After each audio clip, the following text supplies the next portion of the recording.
শেখ হাসিনার বিচারের জন্য দেশে নির্বাচন বিলম্ব করা যাবে না বলে মন্তব্য করেছেন বিএনপি স্থায়ী কমিটির সদস্য ইকবাল হাসান মাহমুদ টুকু। বিকেলে রাজধানীর একটি হোটেলে ঢাকাস্থ সিরাজগঞ্জ সাংবাদিক সমিতির ইফতার মাহফিলে তিনি কথা বলেন। টুকু বলেন, শেখ হাসিনার বিচার সময় সাপেক্ষ বিষয়, এই কারণে নির্বাচন থেমে থাকতে পারে না। তিনি আরও বলেন, এমন কিছু করা যাবে না যাতে জুলাই আন্দোলন ব্যর্থ হয়।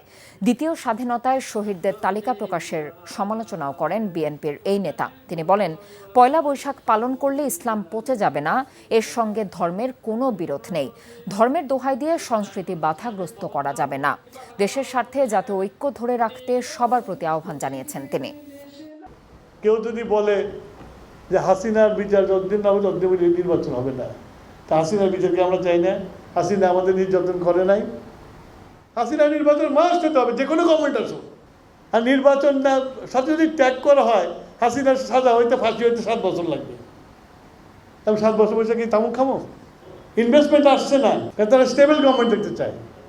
আমাদের যে বিজয়, সেই বিজয়টা যেন অহদের যুদ্ধের মতো না হয়। এই ঈদে জামা জুতো অ্যাক্সেসরিজের ডিসকাউন্ট।